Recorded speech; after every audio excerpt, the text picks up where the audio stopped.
Democrats. It's Friday, October 28th, and it's time for the Chair's Daily Live. Happy Friday.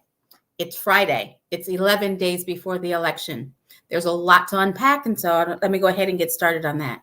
As you guys are probably already aware of, Paul Pelosi, Nancy Pelosi's husband, was attacked in the wee hours this morning by someone who broke into their home and was looking for the speaker, hollering, calling her out by name. He was brutally attacked with a hammer.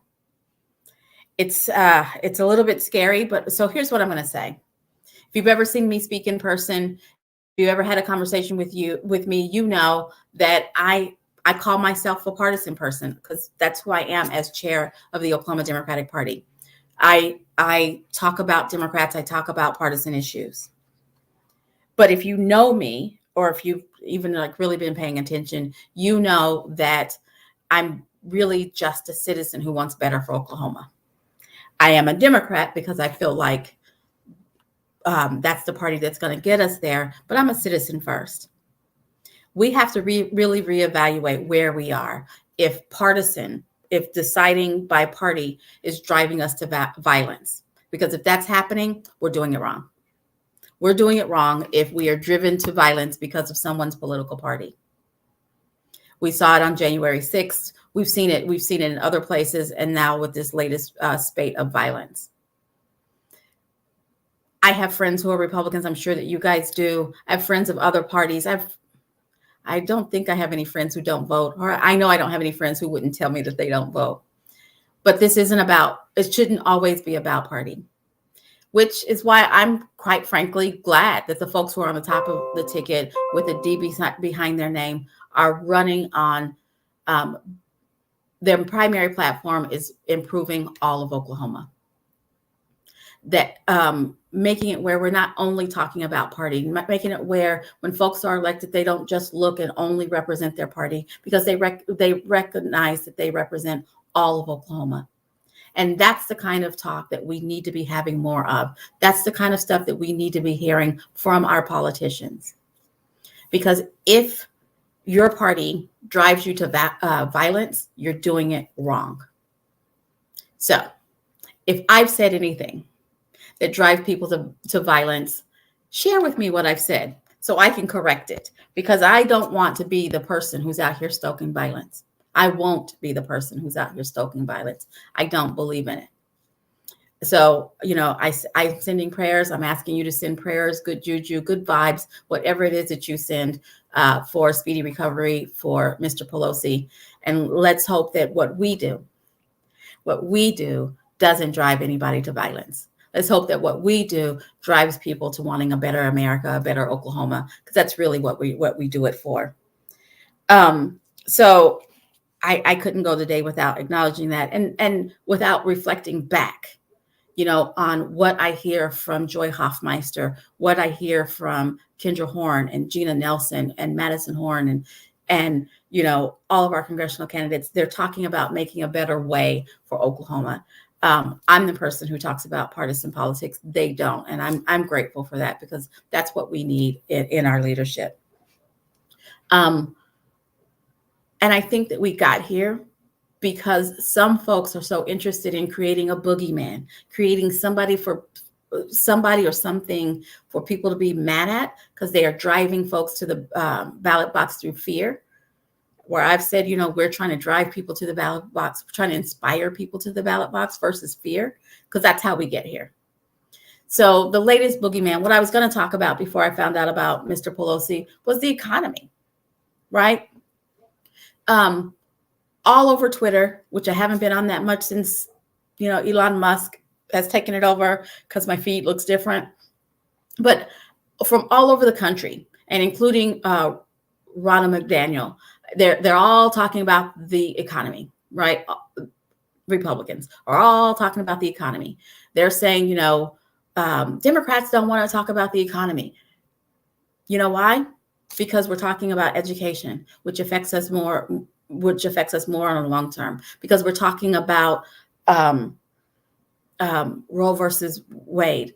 Because we're talking about things that affect us more on a long term and that are real. right? The economy is real. But if you just say the economy is bad, if you just say the economy is bad and you say it over and over and over again, you'll convince people that it's true. I have been driving all over this state quite a bit in the last 6 weeks. And I'm going to tell you this, that I filled up yesterday in Midwest City. I filled my car up and I paid $2.97 a gallon. So let's talk about economy. I'm not an economist, so I'm just going to talk about it on a level that I understand. I filled up my truck on $2.97 a gallon. I'm back to drinking milk because it's come down more than $1 a gallon. My electric bill is coming back in line. Those are the kinds of things. When I think of economy, I think about what affects my direct pocketbook. And I think most of us, when we think about the economy, that's what we're thinking, directly about our pocketbook. And so when I hear folks creating a boogeyman about the economy, they don't want to talk about economy. I think that they don't want to talk about our economy, because we start talking about the economy.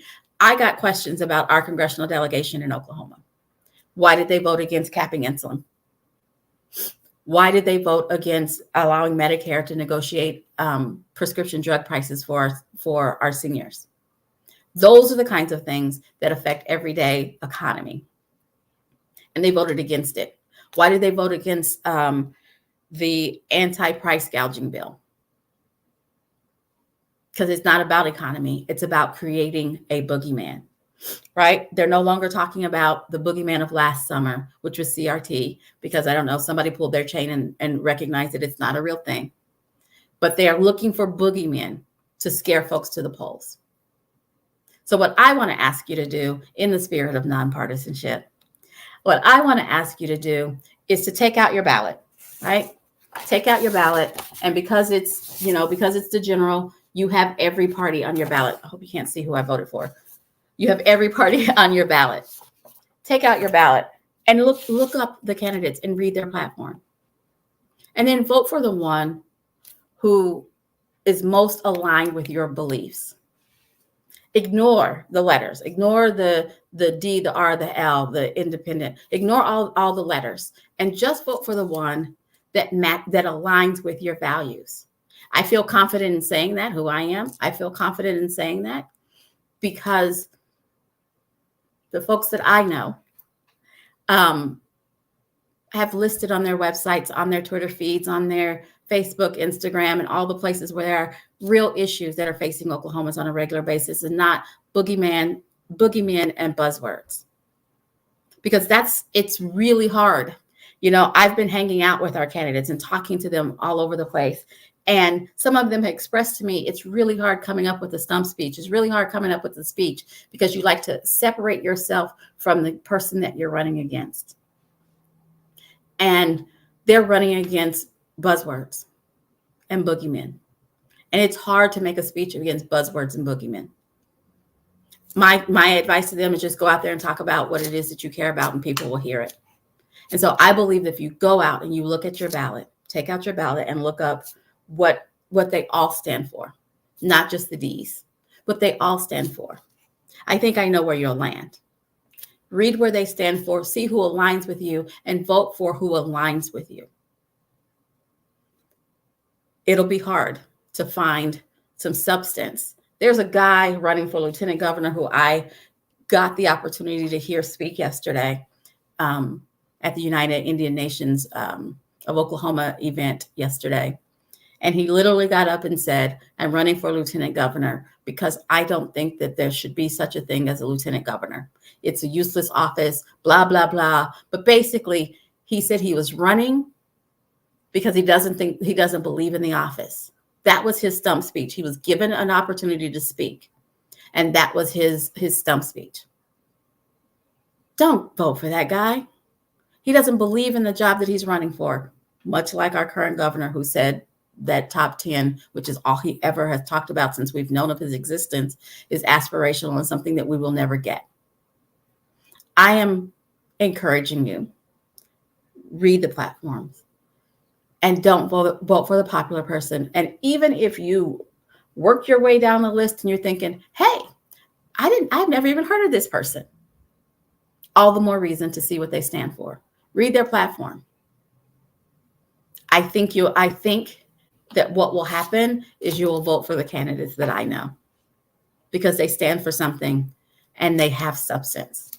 They're not trying to scare you to the polls. They're trying to tell you how they're going to make Oklahoma better.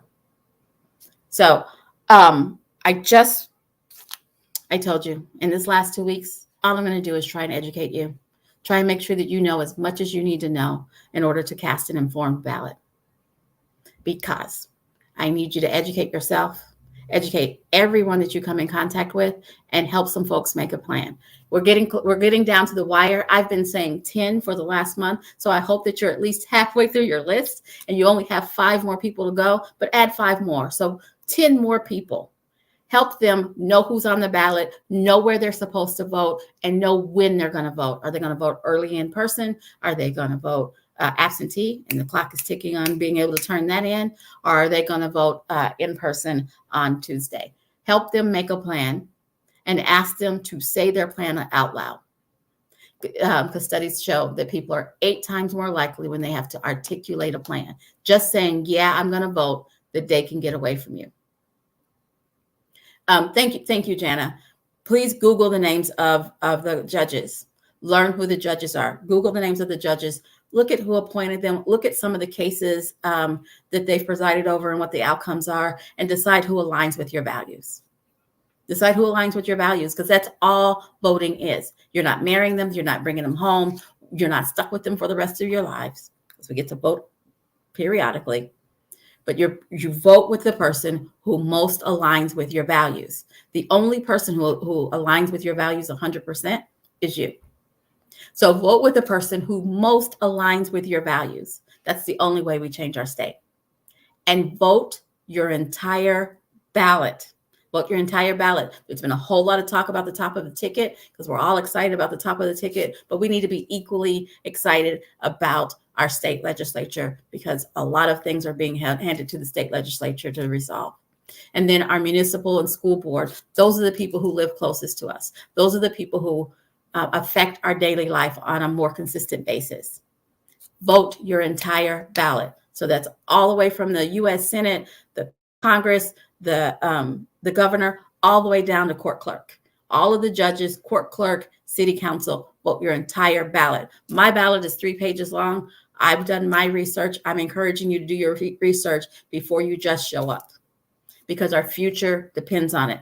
Our democracy depends on it, but more importantly, our direct future depends on it. Thanks for joining me. It is not Hades hot outside anymore. Good weather to help candidates go knock doors, write postcards, make phone calls, do all of the things. Do all of the things to help the people that you believe in get across the finish line. Let's surprise them, folks. All right, you guys have a great weekend, and I'll be back here Monday at 4:15.